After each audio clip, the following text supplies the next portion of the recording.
en ouverture du service, enfin pour la prédication de la parole. Amen. On n'est pas en train d'ouvrir le service, on est en train de commencer à prêcher. Et 1 Corinthiens aujourd'hui, le tout premier chapitre, et c'est là où le Seigneur m'a envoyé aujourd'hui. Il m'a envoyé à plusieurs places aujourd'hui et j'ose croire qu'on va pouvoir tout voir aujourd'hui. Et 1 Corinthiens 1 Corinthiens, le premier verset, et on va lire à partir du verset 18. 1 Corinthiens chapitre 1 verset 18. La Bible dit ceci: car la prédication de la croix est une folie pour ceux qui périssent, mais pour nous qui sommes sauvés, elle est une puissance de Dieu. Aussi est-il écrit: je détruirai la sagesse des sages et j'anéantirai l'intelligence des intelligents. Où est le sage? Où est le scribe? Où est le disputeur de ce siècle? Dieu n'a-t-il pas convenu de folie la sagesse Dieu n'a-t-il pas convaincu de folie la sagesse du monde? Car puisque le monde avec sa sagesse n'a point connu Dieu, dans la sagesse de Dieu, il a plu à Dieu de sauver les croyants par la folie de la prédication. Les Juifs demandent des miracles et les Grecs cherchent la sagesse. Nous prêchons Christ crucifié, scandale pour les Juifs et folie pour le païen, mais puissance de Dieu et sagesse de Dieu pour ceux qui sont appelés tant Juifs que Grecs. Car la folie de Dieu est plus sage que les hommes, et la faiblesse de Dieu est plus forte que les hommes. Amen. Alléluia. Prions tous ensemble. Seigneur, nous te rendons grâce encore une fois pour ton amour, ta bonté et ta fidélité. Papa, merci pour le privilège et l'honneur que nous avons de nous tenir ensemble, Papa, dans ta présence. Seigneur, ayant diverses responsabilités, Père.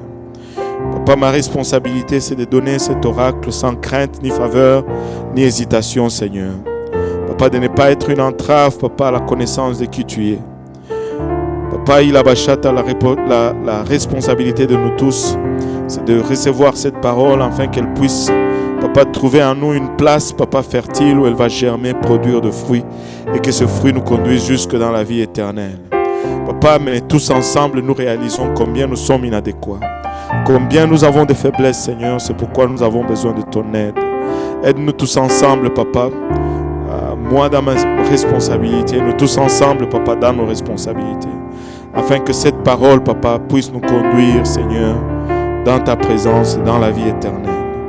Papa, c'est avec action de grâce dans le cœur, Papa, que nous te remercions, que nous nous abandonnons entre tes mains, Papa, et que nous prions que tu aies ta volonté parfaite avec nous pour l'heure qui va suivre. Au nom de Jésus, nous disons tous au nom de Jésus. Nous disons tous au nom de Jésus. Nous disons tous au nom de Jésus. Alléluia. Pouvons-nous battre nos mains pour le Seigneur là où vous êtes, si juste avant de vous asseoir, vous pouvez, alléluia, joindre vos mains ensemble, déclarer sa grandeur, alléluia, déclarer sa toute puissance.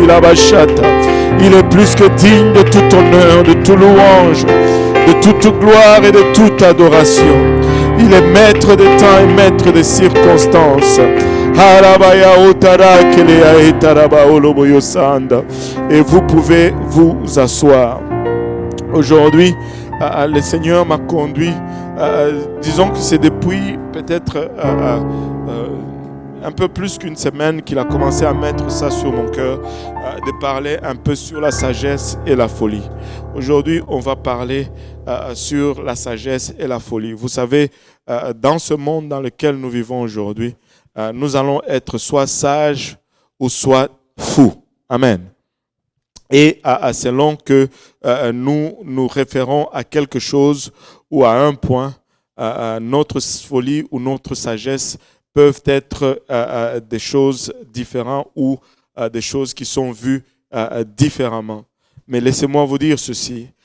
La portion des Écritures que nous avons parlé, nous avons lu aujourd'hui, est assez éloquent en ce qui concerne la disparité entre ce que le monde considère comme sagesse et ce que Dieu regarde comme sagesse.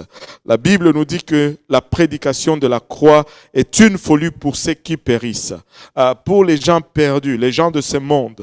Lorsque nous parlons de la crucifixion de Christ, lorsque nous parlons de l'œuvre du salut, ils regardent cela comme folie. Je ne sais pas si vous êtes presque ici tout jeune, peut-être juste mon frère qui peut se référer à cela. À une époque, quand nous étions encore jeunes chez nous au Congo, il y avait une télésérie qui passait à la télé et c'était intitulé Shaka Zulu. C'était le film, l'histoire d'un roi zoulou qui a au fait révolutionné toute l'Afrique du Sud.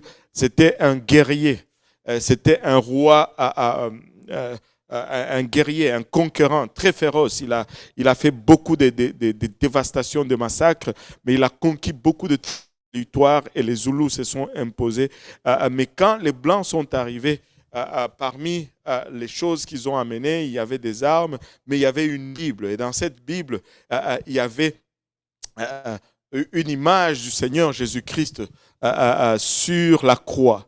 Et je me rappelle vividement encore de ce roi africain, Shaka Zulu, qui regarde l'image de Jésus-Christ crucifié et le blanc qui essayait de lui expliquer que c'était le roi de Juifs, ou c'est le roi de la terre.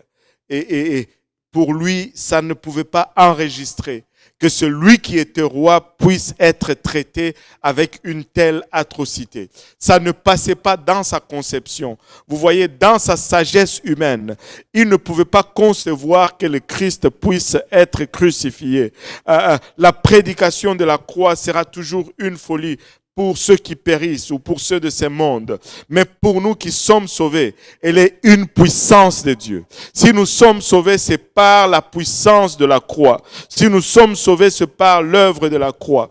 Et Paul continue ici, il nous dit aussi, est-il écrit, je détruirai la sagesse des sages et j'anéantirai l'intelligence des intelligents. Au fait, Dieu a pris les choses qui semblaient folles pour le monde, les choses qui sont folles pour le monde, il en a fait une sagesse. Et il finit au verset 25 ici en disant, car la folie de Dieu est plus sage que les hommes. Aujourd'hui, je voudrais qu'on regarde un peu qu'est-ce que Dieu considère comme sagesse. Qu'est-ce que l'homme considère comme sagesse? Qu'est-ce que la parole de Dieu nous dit au sujet de la sagesse et de la folie? Si nous regardons l'entièreté, si nous regardons la parole de Dieu, nous pouvons souligner deux histoires très populaires qui illustrent la sagesse et la folie. Et très souvent, dans la parole de Dieu, la sagesse est souvent juxtaposée à la folie.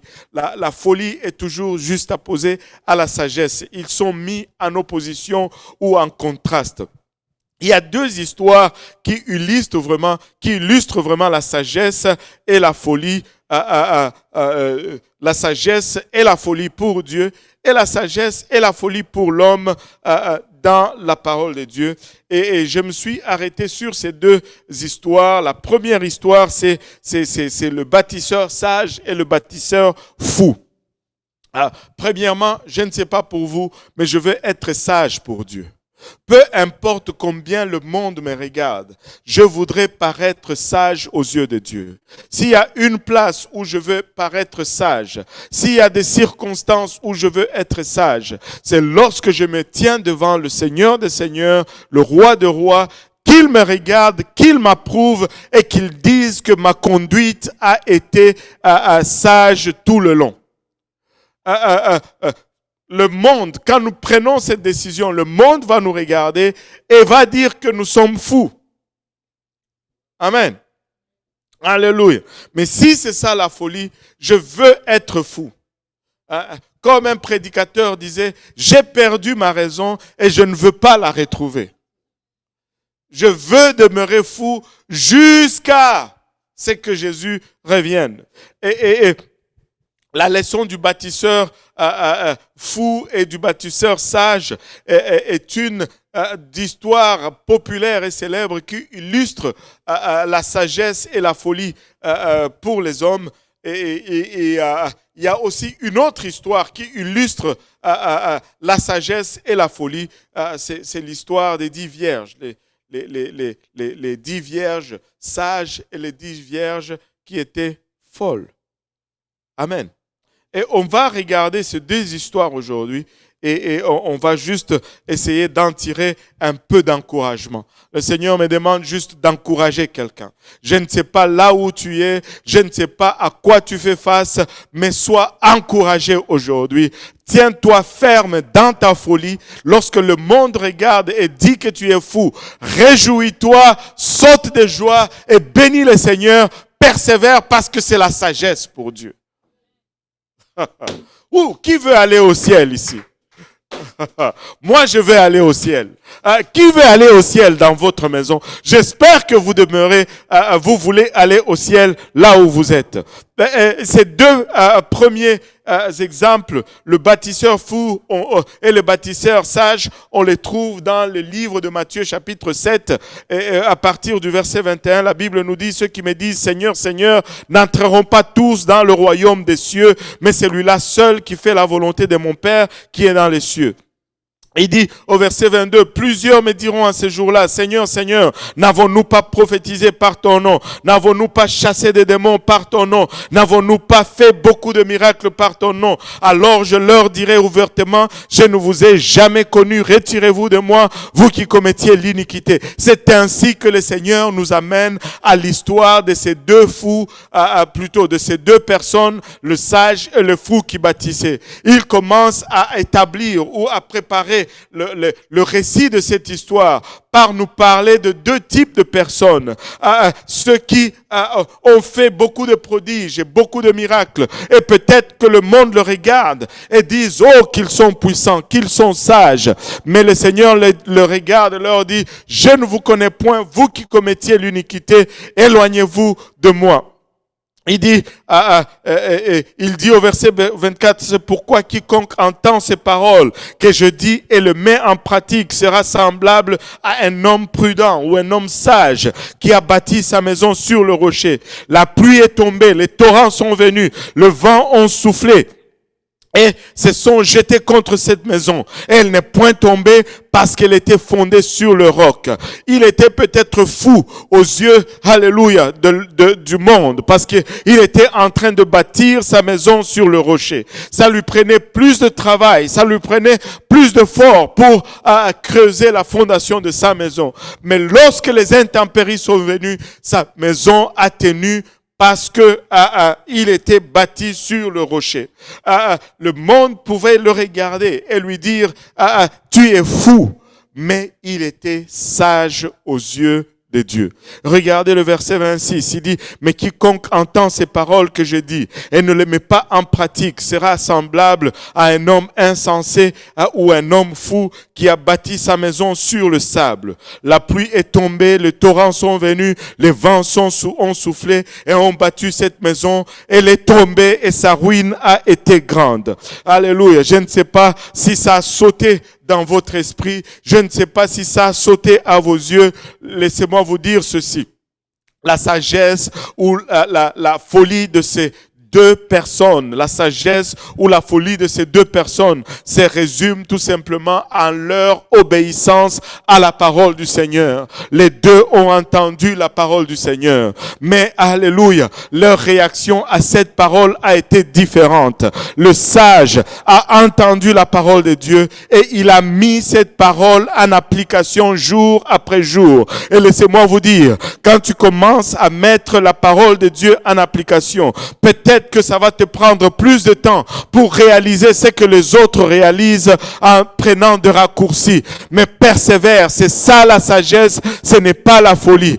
Peut-être que en mettant en pratique la parole du Seigneur, tu vas prendre plus de temps pour accumuler ce que les gens accumulent plus rapidement. Mais c'est en cela que demeure la sagesse de Dieu. En faisant cela, tu es sage aux yeux de Dieu. Les intempéries vont venir. Oh, il n'est pas dit que si les intempéries viennent, c'est écrit que lorsque la pluie est tombée, c'est écrit que la pluie est tombée, une certitude. Mais si tu bâtis sur les bons fondements de la parole de Dieu, peu importe, alléluia, les épreuves qui viennent, ta maison va demeurer. Remarquez encore le verset 21. Ceux qui me disent Seigneur, Seigneur, n'entreront pas tous dans le royaume des cieux. Mais celui-là seul qui fait, alléluia, la volonté de mon Père qui est dans les cieux. Celui-là même, celui-là seul qui fait. Écoutez, c'est par l'obéissance qu'on est sage. C'est par l'obéissance qu'on est sage. Et c'est par la désobéissance qu'on devient fou. Je dois non seulement entendre cette parole, mais je dois la mettre en pratique.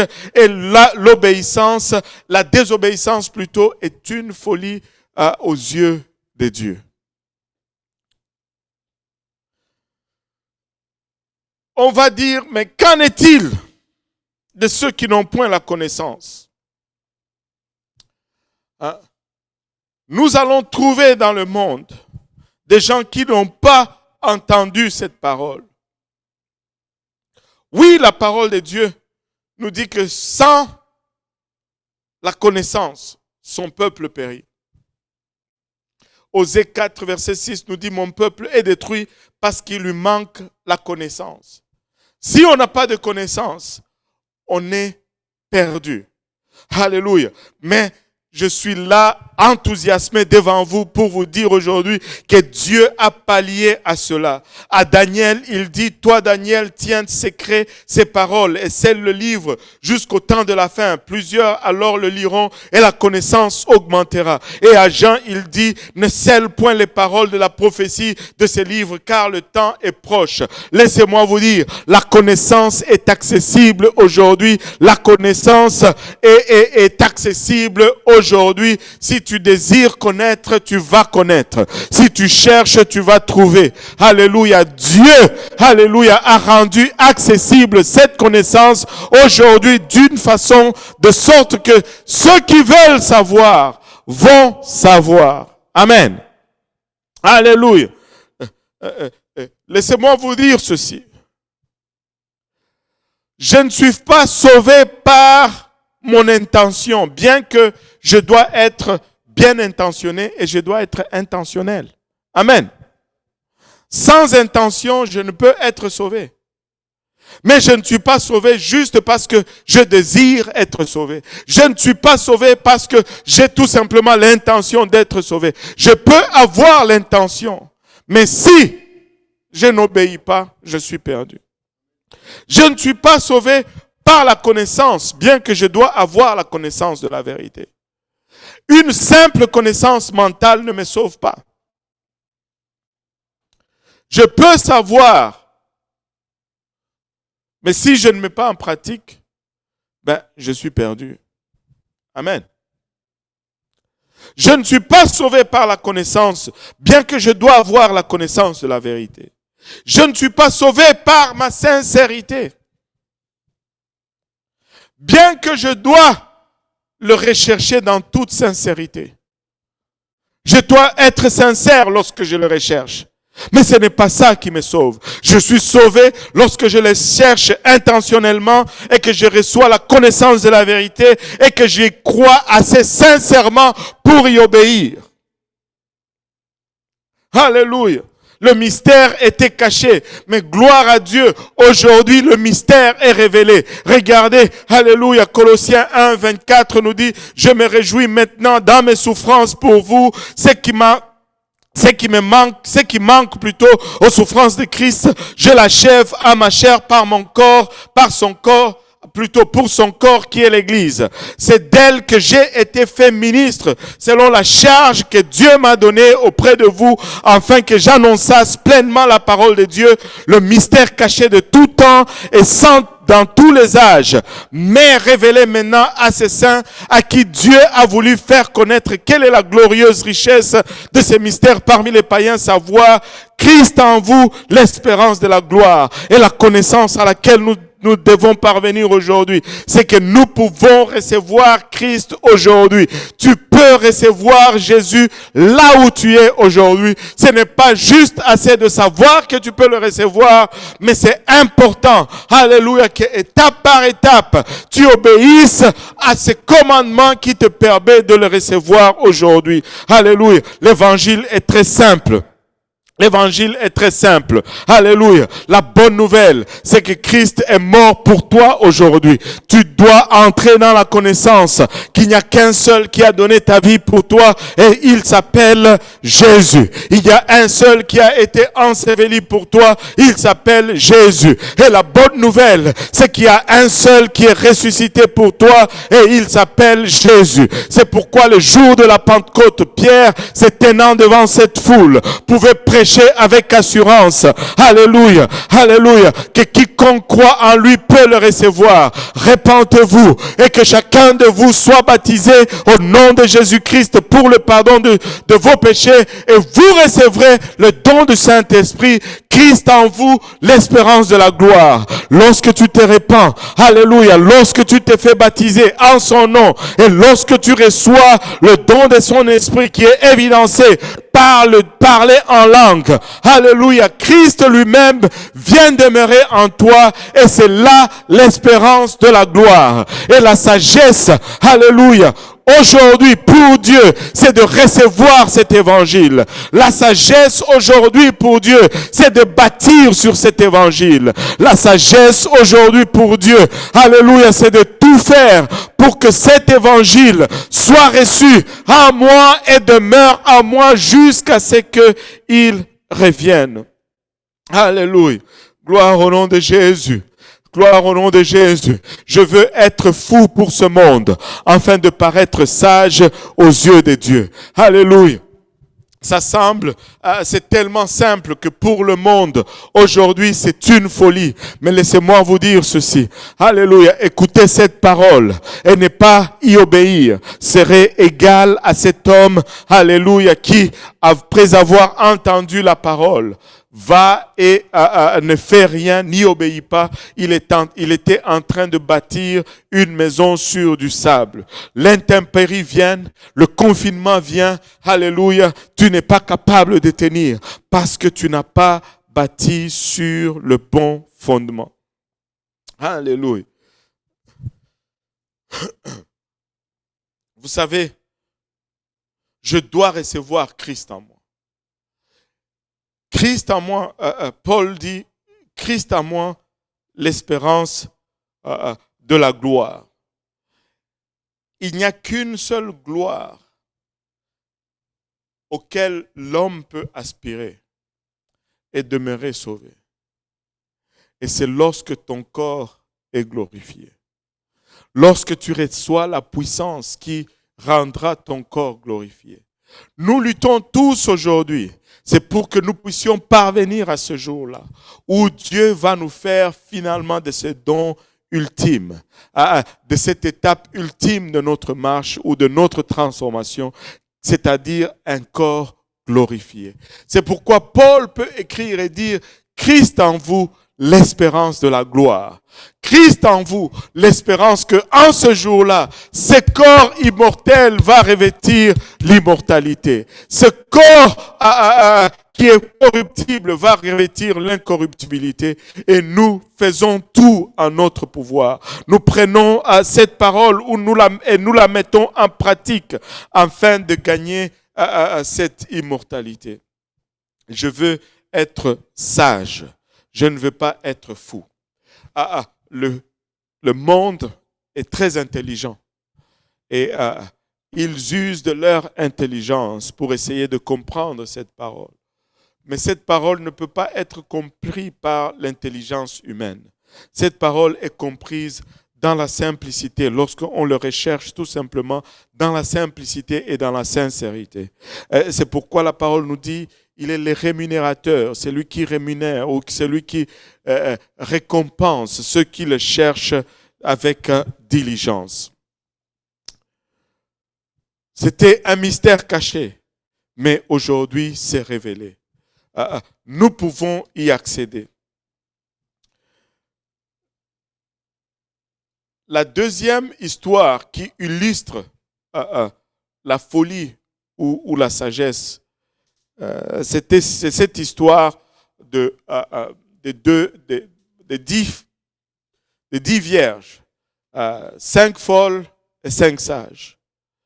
Et comme la première histoire sur la sagesse et la folie est basée sur l'obéissance, mais la deuxième histoire sur la sagesse et la folie est plutôt basée sur la persévérance. Non seulement je dois obéir, mais je dois persévérer. Les 10 folles, les 10 vierges, 5 sages et 5 folles, étaient toutes obéissantes. Amen. Elles avaient toutes obéi à l'évangile. Elles avaient toutes reçu les dons du Saint-Esprit. Elles avaient toutes de l'huile dans leur lampe. Mais quelque part dans leur marche, il y en a eu 5 qui sont appelées folles ici, qui n'ont pas persévéré dans leur responsabilité quotidienne, qui ont probablement laissé tomber la lecture de la parole de Dieu, qui ont probablement laissé tomber la prière quotidienne, qui ont probablement abandonné l'assistance au service de dimanche ou au service de mercredi. Laissez-moi vous dire ceci. J'ai hâte à ce que nous retournons à adorer le Seigneur comme nous devons le retourner, comme nous devons l'adorer. Parce que ça, ce n'est pas ce que Dieu avait en tête. Ça, ce n'est pas comme ça que Dieu a dit que l'Église allait fonctionner. Quand je lis dans ma parole me dit, ne négligez pas votre assemblée avec les frères et les sœurs. Alléluia.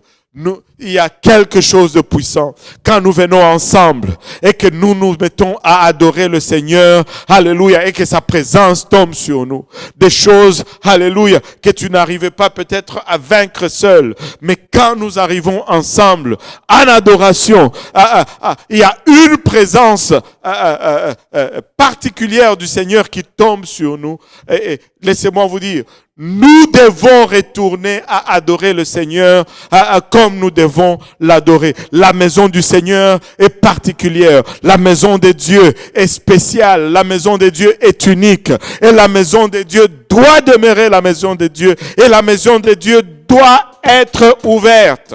Elle doit être ouverte et elle va être ouverte. Et je sais, je dis, je prophétise, nous allons retourner à adorer Dieu comme nous l'adorons auparavant. Alléluia. Alléluia.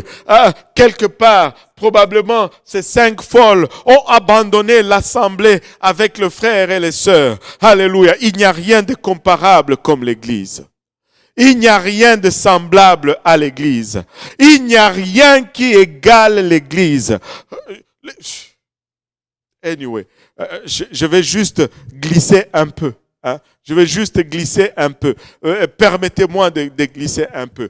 Il n'y a rien de comparable à l'Église. J'en suis témoin. J'étais dans le monde. Le monde est méchant. Même si nous avons des problèmes dans l'Église, ce n'est pas comparable à ce qu'on trouve dans le monde. Même si vous n'êtes pas d'accord avec moi, ce n'est pas comparable. Ce n'est pas comparable. Les gens se plaignent. Vous savez, l'homme n'a pas changé. Israël était à peine sorti d'Égypte qu'il commençait à trouver que l'Égypte était mieux. Écoutez, ce n'est pas la leçon d'aujourd'hui, là, mais j'ai juste glissé là en esprit. Vous savez, le Saint-Esprit est typifié comme de l'huile. Des fois, tu glisses en des endroits. Alléluia. Alléluia. Il n'y a rien de comparable à l'Église. L'Église est-elle parfaite? Non! Il y a des imperfections dans l'Église. Le frère Mutombo est dans l'Église. Donc, Alléluia. C'est pas parfait l'église, mais ne me dites pas que l'église est comparable au monde. J'étais dans le monde, je suis sorti du monde. Alléluia. Je suis content le jour que Dieu m'a mis dans l'église. Alléluia. Il n'y a rien de comparable à l'église. Et ces 5 folles, quelque part, elles ont abandonné l'assemblée avec leurs frères et sœurs. Et vous savez, leur huile a manqué. Laissez-moi vous dire, s'il y a un temps où nous devons persévérer, c'est maintenant. Alléluia. Manquer de persévérance, manquer de consistance est une folie aux yeux de Dieu. Manquer d'obéissance est une folie aux yeux de Dieu. Et si tu veux y arriver, mon frère, si tu veux y arriver, ma sœur, en ce temps, il faut serrer sa ceinture et être persévérant. Alléluia. Être non seulement obéissant, mais être persévérant dans son obéissance. Parce que de temps en temps, il y a des choses qui viennent pour te secouer et te faire sortir de cette place d'obéissance où tu es. Mais tu persévères et tu demeures dans l'obéissance. Tu persévères et tu demeures dans cette marche. Je veux être sage. Je veux tenir jusqu'au bout. Je ne veux pas seulement commencer cette course, mais je vais la courir jusqu'à la fin. Je vais traverser la ligne d'arrivée. Je vais payer le prix. Paul dit, alléluia, je me réjouis dans les souffrances que j'ai parce que les souffrances que j'ai en moi achèvent les souffrances qui manquent au corps de Christ, c'est-à-dire son Église. Oui, Christ a souffert pour moi, mais lorsque je joins, alléluia, le corps du Christ, je commence aussi à participer aux souffrances de Christ pour le salut de ceux qui viennent par après. Non seulement je dois obéir, mais je dois persévérer. Je dois tenir ferme. Je veux demeurer sage en ce temps. Alléluia. Pandémie ou pas pandémie, je demeure constant dans ma marche avec Dieu. Pandémie ou pas pandémie, je demeure persévérant dans ma marche avec Dieu. S'il y a un temps où nous devons bâtir sur la consistance, c'est aujourd'hui. S'il y a un temps où nous devons établir une discipline dans notre marche, c'est aujourd'hui. Ce vent de confinement a secoué plusieurs. Et plusieurs ont constaté que leur fondement n'était pas aussi profond qu'ils avaient anticipé. Qu'ils ont peut-être bâti sur un peu de sable, mais mon frère, ma sœur, tu as encore le temps de te tourner aujourd'hui. Mon frère, ma sœur, tu as encore le temps de t'élever aujourd'hui. Mon frère, ma sœur, tu as encore le temps, alléluia, d'établir une vie disciplinée aujourd'hui. Une routine de prière, une routine de lecture de la parole de Dieu, une routine, alléluia, de constance, alléluia. À chaque fois qu'il y a service, je dois être connecté. À chaque fois qu'il y a service, je dois être connecté. Ce n'est pas en vain que nous avons un service le mercredi. Ce n'est pas juste, alléluia, pour garnir la semaine que nous avons une étude biblique le lundi. Ce n'est pas juste, alléluia, pour remplir le calendrier que nous avons une réunion de prière le samedi soir. Alléluia, c'est pour que lorsque le temps difficile vienne, nous puissions être trouvés fermes et solides. Non seulement je dois être obéissant, mais je dois persévérer dans mon obéissance. La désobéissance est une folie aux yeux de Dieu. Mais l'inconsistance est une autre folie aux yeux de Dieu. Je veux être obéissant, mais je veux être constant, alléluia, dans ma marche avec Dieu. Je veux m'élever et arriver à cette place où je suis constant, alléluia, dans ma marche avec Dieu. Il y a un autre verset qui nous parle de sagesse. Nous voulons tous être sages. Amen. Nous voulons être sages. Amen. Regardez juste le dernier verset que je vais partager avec vous aujourd'hui. Le dernier verset, Proverbe 11, le verset 30 nous dit « Le fruit du juste est un arbre de vie. » Le fruit du juste est un arbre de vie. Et le sage s'empare des âmes. Le sage s'empare des âmes. Écoutez, c'est lui qui s'adonne à l'évangélisation. C'est lui qui s'adonne, alléluia, au gain des âmes. il sera sage aux yeux de Dieu. Avez-vous remarqué vraiment, dans tout ce qu'on a mentionné ici, on peut juste réduire la sagesse de Dieu juste en une seule chose, le salut. Peu importe ce que tu accomplis, si tu perds ton salut, tu es fou. Mais peu importe ce que tu n'arrives pas à accomplir, si tu persévères et que tu es sauvé, tu auras été sage.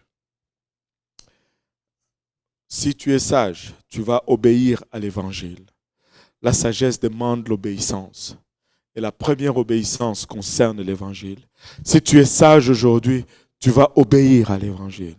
Si tu es sage aujourd'hui, tu vas vivre une vie de discipline, une vie de sainteté, une vie de sanctification, une vie investie pour l'édification de l'être spirituel. Mais si tu es sage aujourd'hui, tu vas également t'investir dans le gain des âmes. J'étais dans le bureau en train de me préparer pour le service aujourd'hui. Et j'ai entendu Pasteur Abou lors de la dédicace du bébé du frère Achille. Il a mentionné ceci. Il a mentionné que le frère Achille était celui qui l'a gagné au Seigneur. Le frère Achille l'a évangélisé. Il l'a gagné au Seigneur. Le frère Achille a également gagné la sœur Agnès au Seigneur. C'est lui qui l'a évangélisé. Écoute, je pense qu'il est sage. En investissant dans le Seigneur, il s'est trouvé un ami et il s'est trouvé une femme. Aujourd'hui, il a 3 enfants, le frère Achille. Juste en passant, soyons sages. La première phase de notre sagesse, c'est vraiment l'obéissance à la parole du Seigneur, l'obéissance à l'évangile. Sans l'obéissance, on n'est pas sage. La deuxième étape de notre sagesse, c'est cette persévérance, cette consistance, cette discipline dans notre marche avec Dieu. Sans cela, on est fou. Mais si tu veux être sage, gagne des âmes. Et ces 3 choses, non seulement t'amènent au salut, mais te conduisent également à préserver ton salut. Alléluia. Là où vous êtes, si vous pouvez vous lever, on va prier ensemble pour un moment. Alléluia. Papa, nous te rendons grâce, Seigneur, pour ton amour, ta bonté, ta fidélité vis-à-vis de nous, Seigneur. Nous réalisons, Papa, le prix que tu as payé, Seigneur. Et Papa, le prix que tu as payé, souvent est considéré comme folie dans le monde d'aujourd'hui. Père, non seulement nous réalisons le prix que tu as payé, mais nous réalisons, Seigneur, que lorsque nous nous engageons, Papa, dans la voie que tu as ouverte pour nous, il y a plusieurs choses qui sont dressées sur notre voie. Pas pour nous faire reculer, pour nous décourager, pour nous amener à questionner, Papa, ce que tu as fait et accompli pour nous. Nous prions, Seigneur, que tu nous accordes ta sagesse. Cette sagesse, Papa, qui nous permet non seulement d'obéir, Papa, à ton évangile, Papa, mais également d'y persévérer jusqu'à ce que tu reviennes. Oui, les temps, Seigneur, sont incertains, mais plus que jamais, Seigneur Jésus-Christ, seules les choses qu'on investit dans ton royaume, Papa, font du sens. Aide-nous, Seigneur Jésus-Christ, à ne pas être ballottés, Seigneur, par les influences mondaines, mais Papa, plutôt à nous tenir et à nous dresser sur la sagesse, Papa, qui vient d'en haut. Cette sagesse qui conduit au salut, Seigneur. Aide-nous, Seigneur Jésus-Christ, à ne pas succomber, Seigneur, aux pressions de ce monde. Papa, à ne pas planifier de façon mondaine, Seigneur. Et papa, que dans nos planifications, que tu demeures, Seigneur, la priorité. Car c'est en cela que consiste la sagesse. La sagesse. Nous voulons, papa, non seulement commencer cette course, mais nous voulons la finir, Seigneur. Et nous voulons influencer plusieurs afin qu'ils viennent à toi, Seigneur. Mais sans toi, nous ne pouvons y arriver, Seigneur. Et c'est pourquoi nous plaidons avec toi, Seigneur, aujourd'hui, que tu nous aides au nom de Jésus. Alléluia. Si tu es quelque part aujourd'hui et que tu n'as pas encore obéi à cet évangile, la sagesse divine te demande, consiste pour toi à te repentir de tes péchés, à te faire baptiser en son nom et à recevoir le don du Saint-Esprit qui est évidencé par le parler en langue. Et si tu es quelque part aujourd'hui et que tu as déjà obéi à l'évangile, sa sagesse consiste aujourd'hui en ce que tu persévères dans les voies qu'il a ouvertes pour toi, faisant fi à ce que le monde offre comme suggestion, comme alternative, mais bâtissant une vie de prière, une vie de constance dans la lecture de sa parole, une vie de constance dans ta marche avec lui. Et c'est en cela consiste la sagesse aujourd'hui. Que le Seigneur nous aide tous ensemble à demeurer sages. Si nous pouvons prendre une place, un moment dans une place où nous pouvons lui parler, afin qu'il nous aide à être sages. Si vous n'avez pas encore obéi à l'évangile, vous pouvez y obéir aujourd'hui. Nous avons de l'eau, nous avons des vêtements de rechange. Contactez-nous si vous êtes ici à Montréal ou si vous êtes peu importe où vous êtes dans le monde. Nous pouvons vous diriger à une place où vous pouvez obéir à cet évangile et mettre cette sagesse en œuvre dans votre vie. Que le Seigneur vous bénisse alors que le frère Mutombo nous conduit dans un cantique pour clôturer notre service aujourd'hui.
Chaque souffle de vie, chaque instant de ma vie, que ta volonté brille.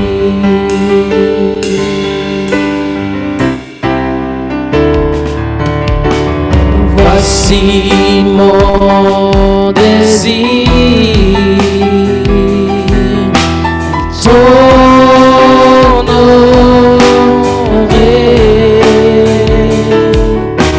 Seigneur de tout mon cœur, je t'adore.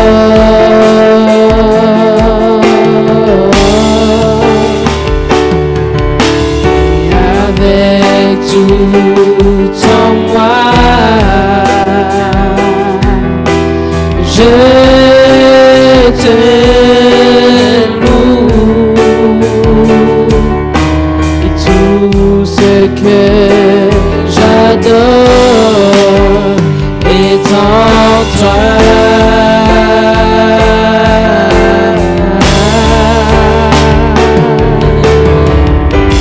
Seigneur, voici mon cœur et voici mon âme. Pour toi je désire à chaque souffle de vie, chaque instant de ma vie. Que ta volonté prie, Seigneur, voici mon cœur et voici mon âme. Pour toi je désire à chaque souffle de vie, chaque instant de ma vie. Que ta volonté prie, Seigneur, voici mon cœur et voici mon âme. Pour toi je désire vivre à chaque souffle de vie, et chaque instant de ma vie. Que ta volonté prie, Seigneur, voici mon cœur et voici mon âme. Pour toi je désire vivre à chaque souffle de vie et chaque instant de ma vie. Que ta volonté prie.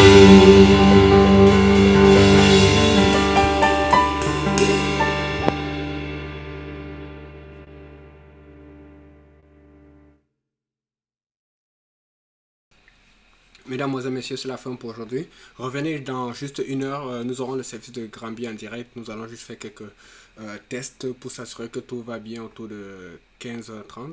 Et par la suite, je dirais 15h45, 15h50, nous serons en ligne avec le frère Vincent Auger et la sœur Alexandra Martinez. Que Dieu vous bénisse, c'était le frère Yannick. Au revoir.